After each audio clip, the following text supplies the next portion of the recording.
इस चैप्टर में हम लोग यहाँ पे देखेंगे शेड्यूल में देखेंगे जो इसके कंटेंट हैं इम्पॉर्टेंट कंटेंट उनको देखेंगे। The constitution of India at the time of its adoption had only 8 schedule but there are 12 schedule in our constitution at present.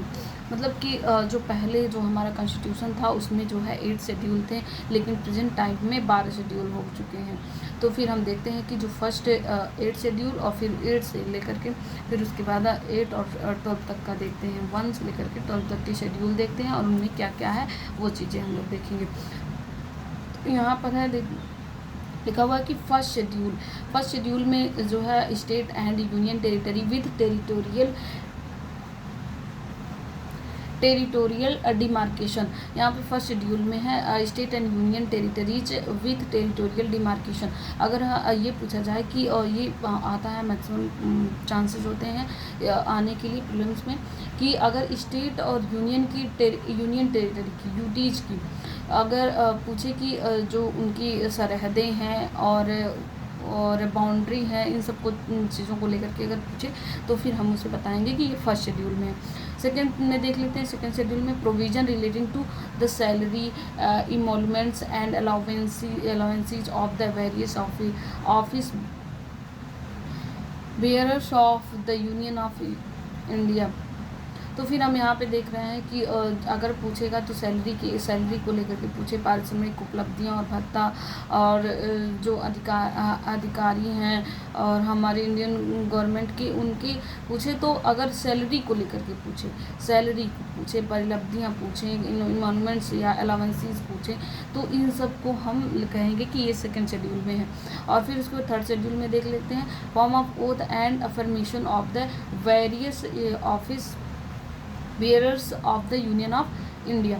तो फिर हम यहाँ पे देख लेते हैं कि अगर पूछे कि अफर्मेशन के लिए पूछे तो हम थर्ड शेड्यूल में लगाएंगे। ओथ के लिए पूछे कि शपथ के लिए पूछे तो सैलरी का होगा सेकेंड शेड्यूल में, और ओथ एंड अफर्मेशन के लिए होगा तो थर्ड शेड्यूल में होगा। फिर फोर्थ शेड्यूल को देख लेते हैं, allocation of seat in the council of seat to the state and union territory.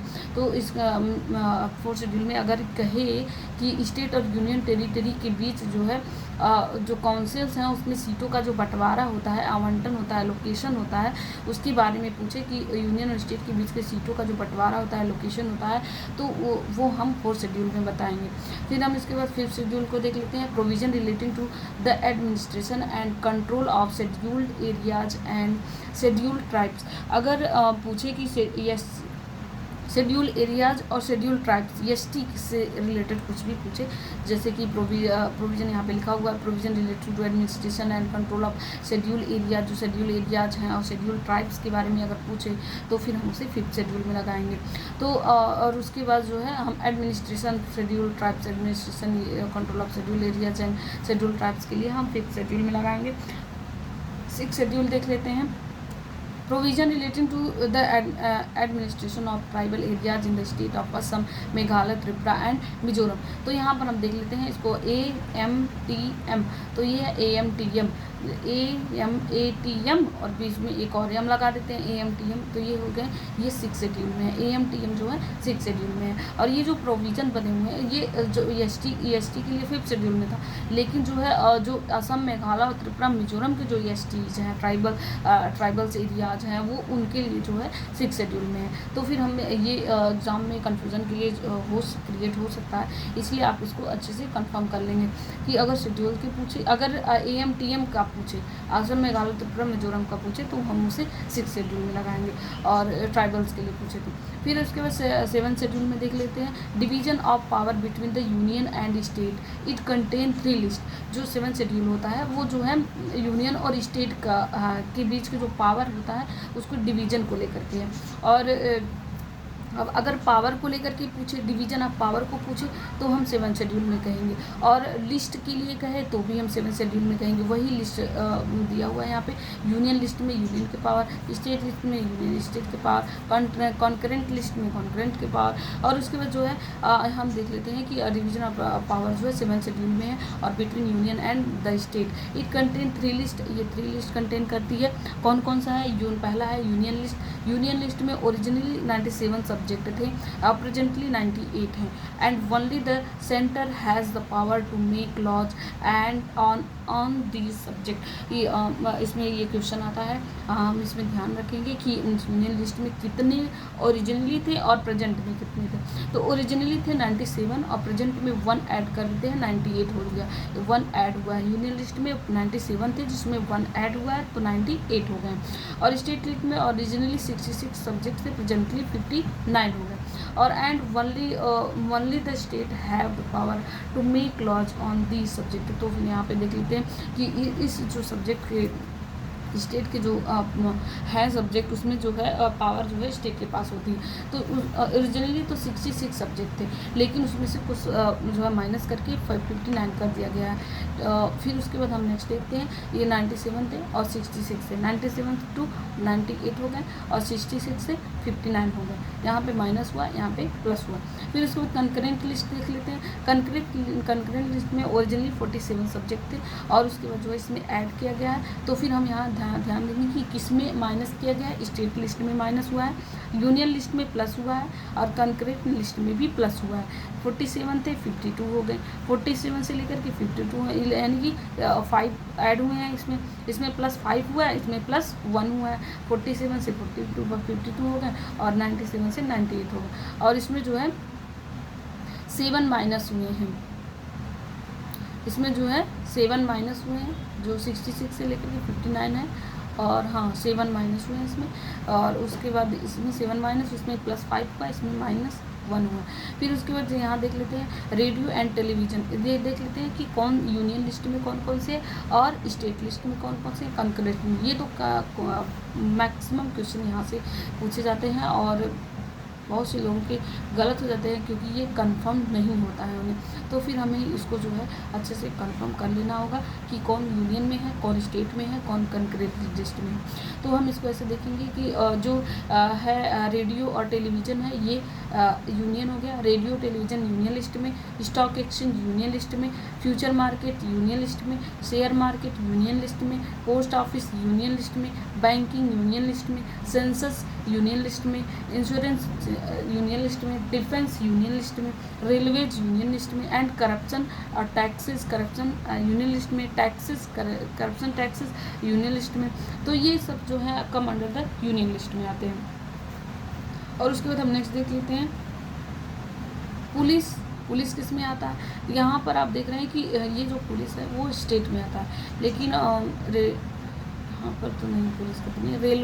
Railway यहाँ पे यूनियन में आ गया और यहाँ पे कहीं लिखा होगा रेलवे पुलिस। रेलवे जो है यूनियन लिस्ट में आएगा और रेलवे के जो पुलिस होते हैं वो स्टेट लिस्ट में आएंगे। तो पुलिस भी स्टेट लिस्ट में हो गया, पुलिस कहीं भी आए तो स्टेट लिस्ट में है।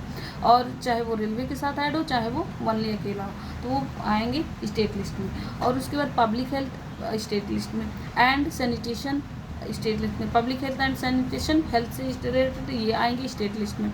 गैस स्टेट लिस्ट में, एग्रीकल्चर स्टेट लिस्ट में, एंड लैंड रिफॉर्म यहाँ नहीं, यहाँ पे देख लेते हैं कि रेलवे पुलिस भी स्टेट लिस्ट में, और प्रिजन्स भी, जेल कारागार जो होते हैं, ये भी स्टेट लिस्ट में। पंचायती राज स्टेट लिस्ट में, और लोकल गवर्नमेंट, जो पंचायती राज या लोकल गवर्नमेंट होती हैं वो भी स्टेट लिस्ट में आएंगी। ये हम ध्यान रखेंगे कि गैस ये भी स्टेट लिस्ट में आता है, एग्रीकल्चर स्टेट लिस्ट में आता है। और यहाँ से ज़्यादातर क्वेश्चन यहाँ पे ये पूछा जाता है कि लैंड रिफॉर्म कहाँ पे, किस लिस्ट में आते हैं, तो लैंड रिफॉर्म भी स्टेट लिस्ट में आते हैं। और फिर उसके बाद etcetera come under the state list. फिर इकोनॉमिक एंड सोशल प्लानिंग। अब उसके बाद हम देख लेते हैं कंकरेंट लिस्ट। कंकरेंट लिस्ट होता है कि जिसमें यूनियन और स्टेट दोनों के पावर्स में रहते हैं, लेकिन जो है जब बात यूनियन का जो फैसला होता है, डिसीजन होता है, वही जो इसकी कार्रवाइयाँ जो भी करता है माना जाता है। अगर वरीयता को देखा जाए तो इसमें वरीयता जो है यूनियन लिस्ट को ही दी जाती है। कंकरेंट लिस्ट में लेकिन दोनों के ही पावर रहते हैं, लेकिन जो मेन पावर होता है वो यूनियन लिस्ट का होता है। तो फिर हम यहाँ देख लेते हैं कि दोनों के कौन कौन से हैं। तो union and social planning, economic and social planning, ये जो है आ जाते हैं कंकरेंट लिस्ट में। Economic and social planning concurrent list में, क्रिमिनल प्रोसीजर कंकरेंट लिस्ट में, population control and family planning भी कंट्रोल लिस्ट में आता है। एजुकेशन कंट्रोल कंकरेंट लिस्ट में, फॉरेस्ट कंकरेंट लिस्ट में, मैरिज कंकरेंट लिस्ट में, डाइवोर्स एंड एडॉप्शंस कंकरेंट लिस्ट में। तो फिर हम यहाँ कंकरेंट लिस्ट को अच्छे से ध्यान देंगे, क्योंकि यहाँ से क्वेश्चन ज़्यादा पूछे जाते हैं। जैसे economic and social planning concurrent list, criminal procedure concurrent list, population control and family planning concurrent list, education concurrent list और forest concurrent list, marriage divorce and adoption, ये जो कंकरेंट लिस्ट में come under the come in the concurrent list. फिर उसके बाद हम देखते हैं 8th शेड्यूल। 8th शेड्यूल में हम देखेंगे कि लैंग्वेज अगर पूछा जाए तो किस शेड्यूल में है, तो 8th शेड्यूल में है। और फिर उसके बाद लैंग्वेज में थोड़ी सी जो पहले थी और उसके बाद जो ऐड की गई हैं उनको देखेंगे, जो जहाँ से एग्जाम में क्वेश्चन आते हैं। यहाँ पे हम देख लेते हैं 8th शेड्यूल में language recognised by the constitution. Originally it had 14 language, या जो 14 लैंग्वेज, बट प्रेजेंटली पहले जो है कॉन्स्टिट्यूशन में जो ओरिजिनल लैंग्वेज थे 14 थे, लेकिन प्रेजेंट टाइम में अब 22 लैंग्वेज हो चुके हैं। Sindhu was added by the 21 constitutional amendment act 1967। तो फिर हम यहाँ लिख देंगे सिंधी जो लैंग्वेज है वो किस अमेंडमेंट के एक्ट के तहत जो है हमारे कॉन्स्टिट्यूशन में ऐड की गई है। तो सिंधी जो है 21 कॉन्स्टिट्यूशनल अमेंडमेंट 1967, ये हम अपडेट, ये डेट हमें याद रखना जरूरी है। 21 कॉन्स्टिट्यूशनल अमेंडमेंट एक्ट है और 67 जो है इसका डेट है, टाइमिंग। उसके बाद जो है यहाँ पे देख लें कोंकण, नेपाली, मणिपुरी। कोंकण, नेपाली, मणिपुरी ये 3 लैंग्वेज जो है 71 अमेंडमेंट एक्ट 1992 के तहत ऐड की गई हैं। कोंकण, नेपाली, मणिपुरी, तो यहाँ पे 14 है और फिर 1 हो गया 15, फिर 17, 18, 19 यहाँ तक हो गया। कोंकणी, नेपाली, मणिपुरी 71 अमेंडमेंट एक्ट 1992 से, एंड बोडो यहाँ 19 हो गया, 20, 21 और ऊपर वहाँ देखते हैं बोडो, डोंगरी और मैथिली। तो यहाँ पे 14, 15, 16, 17, 18 और 19, 20 नहीं 14, 15, 16, 17, 18, 19, 20, 21 और उसके बाद लास्ट में उड़िया, बोडो, डोंगरी, मैथिली और उड़िया, ये जो है बाद में ऐड किए गए हैं। सिंधी को जो है 21 और 1967 में, कोंकणी, नेपाली, मणिपुरी को 71 अमेंडमेंट एक्ट 1992 से, Bodo, Dogri, Maithili and Santhali were added by the 92 amendment act 2003।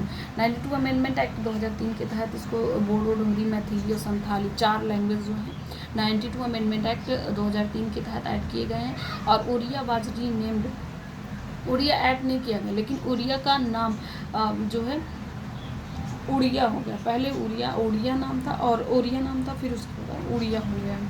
और उसके बाद जो है बाई द 96 अमेंडमेंट एक्ट 2011।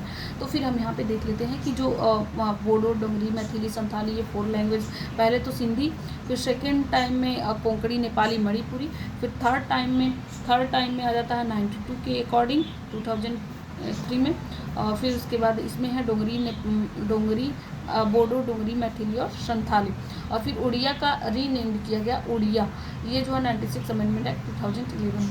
फिर 9th शेड्यूल को देख लेते हैं। Validation of certain act and regulations originally 13 but presently 282। तो यहाँ पर हम देख लेते हैं कि वैलिडेशन ऑफ सर्टेन एक्ट, कुछ एक्ट का जो है उसको जो है वैलिड करना, जो है वैध करना, तो वो है उसमें आ जाता है 9th शेड्यूल में। और its was added by the first constitutional amendment act 1951।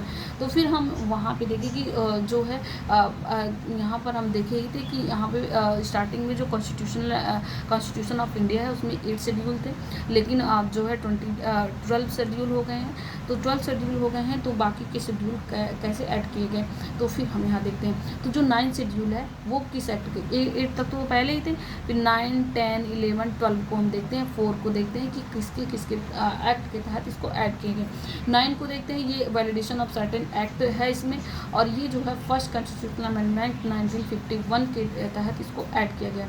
और जो 10th शेड्यूल है उसमें provision relating to disqualification of the member of parliament, जो मेंबर ऑफ पार्लियामेंट के उसके डिस्क्वालिफिकेशन को ऐड किया गया। And state legislature on the ground of defection, जो है registration on the ground of defection, it was defection. तो ये जो है डिस्क्वालिफिकेशन के बारे में कहे तो फिर हम 10 शेड्यूल में लगाएंगे, और एंटी डिफेक्शन लॉ जिसको बोलते हैं, एंटी डिफेक्शन लॉ कहे तो 10 शेड्यूल में लगाएंगे। It was added by 52 amendment act 1985 also known as anti defection law. तो फिर हम यहाँ 10 शेड्यूल में देख रहे हैं कि 52 amendment act 1985 also known as anti defection law, ये इसको ऐड किया गया 52 अमेंडमेंट एक्ट 1985 से। फिर उसके बाद 11 शेड्यूल किससे ऐड किया गया और इसमें है क्या। 11 शेड्यूल में सबसे पहले देख लेते हैं इसमें है क्या। Specifies the power, authority and responsibilities of panchayat.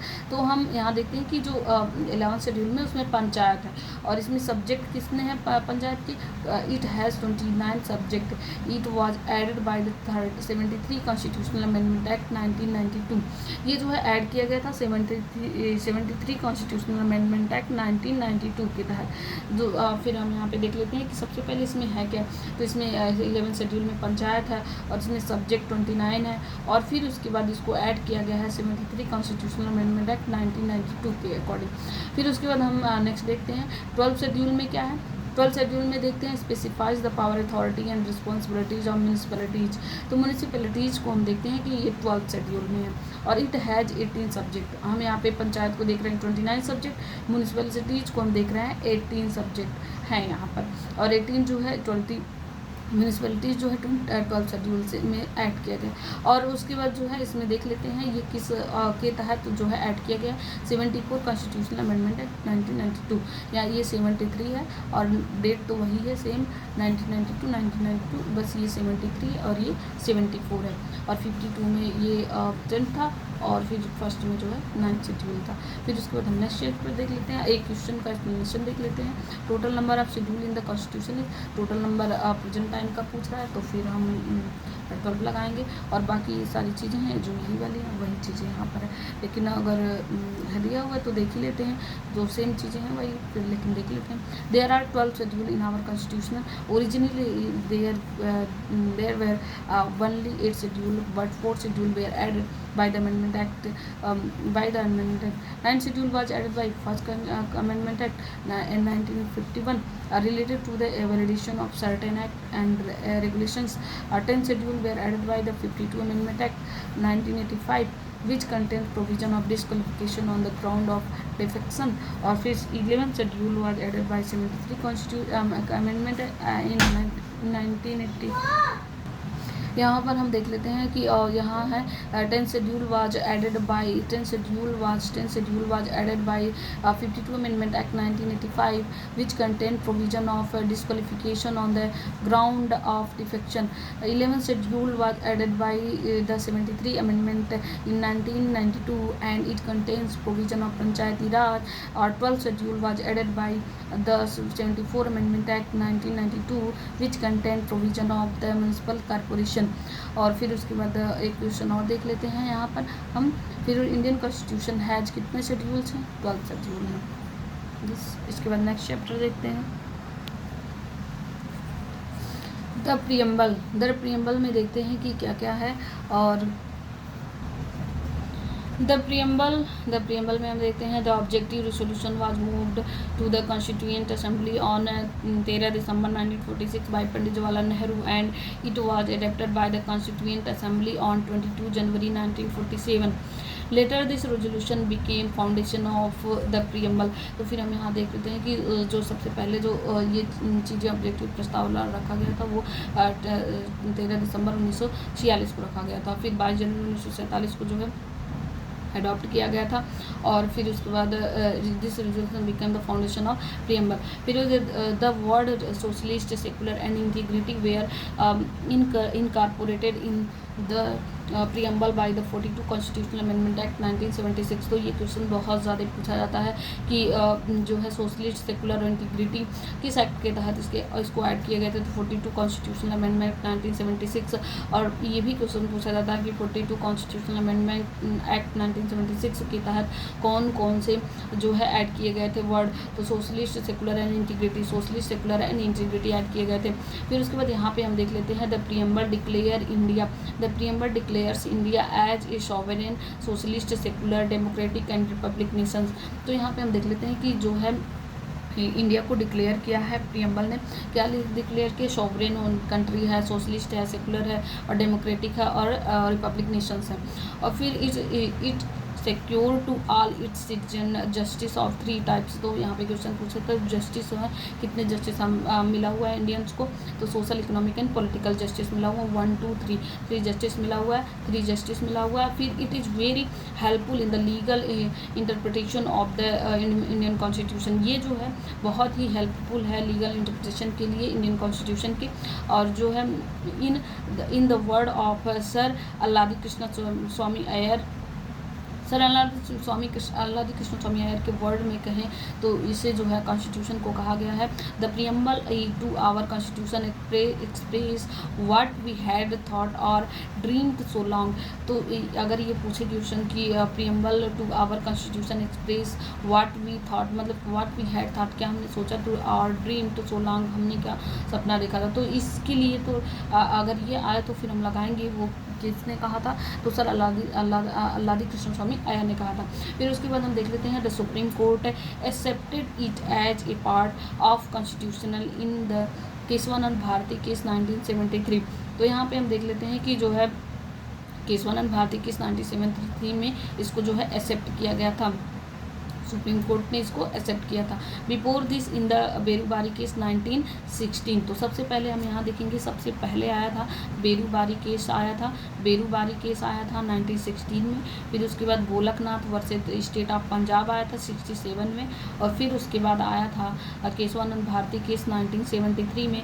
फिर उसके बाद आया था Bombay versus union of India 1994 में। तो फिर हम यहाँ देखते हैं कि जो पहले आया था before this in the Berubari case 1916 में 60 में the preamble was not considered a part of constitution. तो हम यहाँ क्वेश्चन पूछता है कि किस केस में जो है पार्ट नहीं माना गया था कॉन्स्टिट्यूशन का, तो हम लगाएंगे बेरूबारी केस जो पहला हुआ था, बेरूबारी केस 1916 में हुआ। फिर दूसरी बार जो हुआ था Golaknath case, Golaknath versus state of Punjab 97 में the preamble was considered as the core soul of the constitution. तो ये जो है कह रहा है कि जो दूसरा गोलकनाथ हुआ था उसमें भी कहा गया है कि कॉन्स्टिट्यूशन का जो सोल है वो प्रियम्बल है। और फिर उसके बाद हम आ जाते हैं इस पे देखते हैं 73 में जो हुआ था केशवानंद भारती ने इसको एक्सेप्ट कर लिया कि ये प्रियम्बल जो है हमारे कॉन्स्टिट्यूशन का पार्ट है। और फिर उसके बाद हम देखते हैं कि केशवानंद भारत पहले गोलकनाथ में कोर सोल माना गया, फिर उसके बाद केशवानंद भारती में इसको एक्सेप्ट कर लिया गया। फिर उसके बाद Bombay versus union of India the supreme court again, supreme court फिर से इसको जो है एक्सेप्ट करती है concept that the preamble is a part of constitution, फिर से इसको जो है एक्सेप्ट करती है। तो पहले तो ये गोलकनाथ केस में कह रहा है तो सोल है हमारी, ये तो चलो सही है। फिर उसके बाद केशवानंद भारती केस में पार्ट मान लिया गया। फिर उसके बाद फिर से बम्बई केस में जो है Bombay versus union of India के केस में 1994 में फिर से जो है सुप्रीम कोर्ट ने फिर से इसको कहा कि ये पार्ट है हमारे कॉन्स्टिट्यूशन का। फिर it is not justifiable in nature, ये जो है नेचर में नॉन जस्टिफिकेबल है, मतलब कि इसकी विरुद्ध जो है हम कहीं न्यायालय में या फिर कहीं भी नहीं जा सकते हैं, तो इसीलिए ये इसको बोलते हैं it is not justifiable in nature. It talks about the freedom of faith, ये जो है कितने तरह की फ्रीडम को बताती है, तो 1 2 3 4 5 फ्रीडम ये बता रही है। कौन कौन सा फ्रीडम है, faith, belief, worship, expression and thought, faith, belief, worship, expression and thought, ये 5 जो है फ्रीडम है। और फिर उसके बाद it also ensure dignity and equal opportunities for all, जो है ये डिग्निटी और इक्वल अपॉर्चुनिटी हमारे लिए इंश्योर करती है, सभी के लिए, इंडियंस के लिए। It is called as the soul of constitution, ये जो है प्रियम्बल जो है वो जो है सोल ऑफ कॉन्स्टिट्यूशन कहा जाता है, उसे प्रियम्बल को सोल ऑफ कॉन्स्टिट्यूशन कहा जाता है। और फिर उसके बाद हम यहाँ देख लेते हैं next, doctor B R Ambedkar called the right to constitutional remedies article 32 as the heart and soul of the constitution.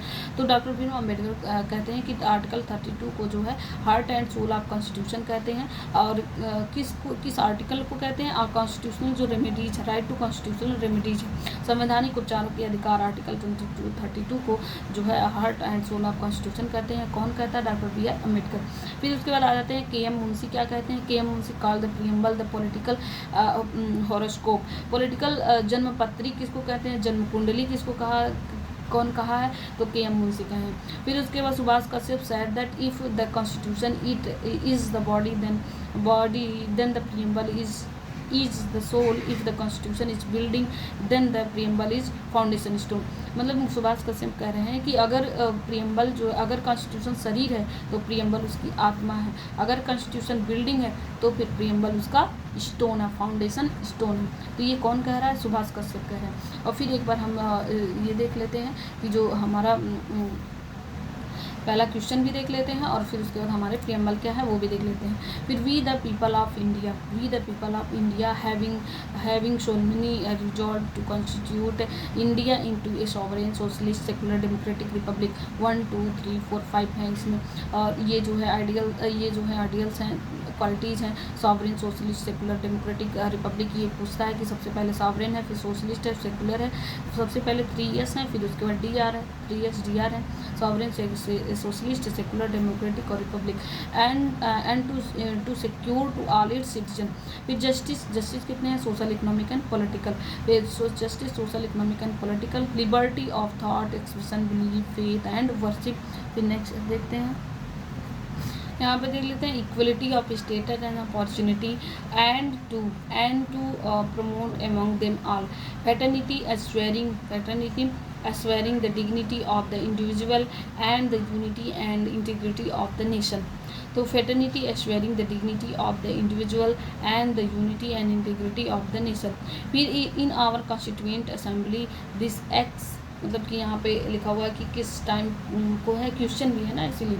तो इन आवर कॉन्स्टिट्यूंट असेंबली, तो ये है 26 नवंबर, यही है 26 डे ऑफ नवंबर 1949। तो यहाँ 26 नवंबर 1949 होगा यहाँ पे। Due to hereby adopt, enact and given to ourselves this constitution, TX stand for। तो इसका सही उत्तर होगा 26 डे ऑफ नवंबर 1949। फिर यहाँ पे देख लेते हैं, इसका थोड़ा सा एक्सप्लेनेशन देख लेते हैं। In Indian constitution start with the preamble which outlines the main objectives of constitution. The preamble describe the nature, objective and ideals of the Indian political system. It also contains the date of which the constitution was adopted, i.e. 26 November 1949. The term X stand for the adoption date. Thus option B is the correct answer. तो thus option B is the correct answer। फिर उसके बाद next आगे देखते हैं।